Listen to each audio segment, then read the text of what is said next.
పెద్దలకు కూడా నమస్కారం ఇస్తూ, నా పేరు జోగా శ్రీనివాసరావు. గత 40 సంవత్సరాల నుంచి నేను ఆటో ఫీల్డ్లోనే ఉంటున్నాను. అయితే ఐడెంటిటీస్ మన యూనియన్ సంబంధించి ఇన్నాళ్ళు గంగాధర్ గారు మాకు ఇన్నంటూ ఉంటూ ప్రతి సంవత్సరం కూడా మాకు ఎంతగానో ఘనంగా చూస్తున్నారు. అయితే కరోనాలో ఇబ్బందులు పడ్డాం, మళ్ళీ ఫ్రీ బస్సులు పెట్టాక ఇప్పుడు ఇబ్బందులు పడుతున్నాం.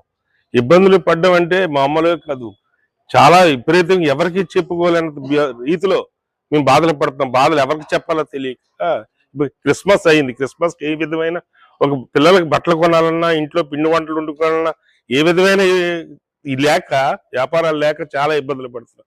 దాని నిమిత్తం మా యూనియన్ నాయకులు గంగాధర్ గారి దృష్టికి తీసుకెళ్తే వాళ్ళు ఒక అంచుల దారిగా బియ్యం మూటలు ఇస్తున్నారు, పంపిణీ చేస్తున్నారు మా కార్మికులకి.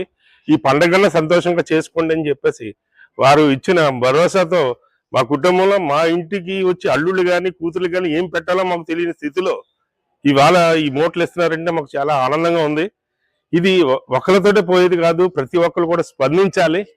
ఆటో డ్రైవర్ల బ్రతుకు ఎలాగున్నదో అనేది ఈ రీతిలో ఒక్కసారి అర్థం చేసుకోకపోతే ఫిట్నెస్కి వెళ్తే ఫిట్నెస్ ఇబ్బందులు. ఎప్పుడో పడిన చనాలాలు ఈ రోజు బయటకు వస్తున్నాయి. ఎందుకు వస్తున్నాయి? అర్థం 2003లో పడ్డ చనాలాలు ఇప్పుడు బయటకు వస్తున్నాయి. మా 17,000 రూపాయలు నా తోటి కార్మికులు ఇవాళ కట్టవలసి వచ్చింది, 7,000 రూపాయలు. ఇలాంటి పడితే మేము ఏం చేయాలి? సూసైడ్ చేసుకోవడం తప్ప మేము ఏమీ చేయలేం.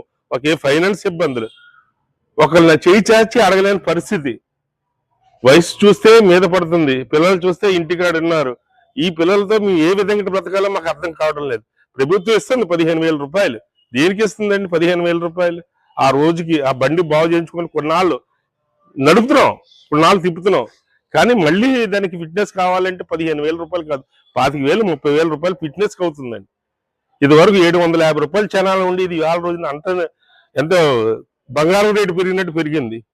ఇదంతా ప్రజలు ఇబ్బందులు పడుతున్నారు. దానికి అధికారులు దీన్ని ప్రత్యామ్నాయం చేసి మా ఆటో డ్రైవర్లు అందరినీ ఆదుకుంటారని, ఈ ఫ్రీ బస్సుల వల్ల మేము చాలా నష్టపోతున్నామని, ఒక ఆడు ఫ్రీ బస్సు ఉంది కదా, జనాలు ఉన్నారు కదని మేము వెళ్తే వాళ్ళు ఆధార్ కార్డు చూపిస్తున్నారు మాకు, మీరు పొండరా మాకు ఆధార్ కార్డు వచ్చింది అని.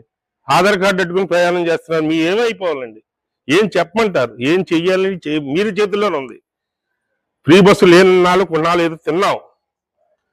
ఈ రోజు ఈ తినడానికి కూడా లేకుండా నాకున్న నాయకుల మీద మేలు పడి, నాయకులు ఏం చేస్తారు మీ ఈ పరిస్థితుల్లో అంటే, ఆ రోజు కరోనాలో మాకు ఇచ్చారు కూరగాయలని బియ్యం అని, ఆ రోజుల్లో ఇచ్చారు, మళ్ళీ ఈ రోజులు వస్తున్నారు. కానీ దీనికి ఒక విధంగా బాధపడుతున్నాం, ఒక విధంగా సంతోషంతో అధికారులు ఇచ్చింది మేము తీసుకుంటున్నాం. ఇదండి. అందరికీ నమస్కారం. అంతే.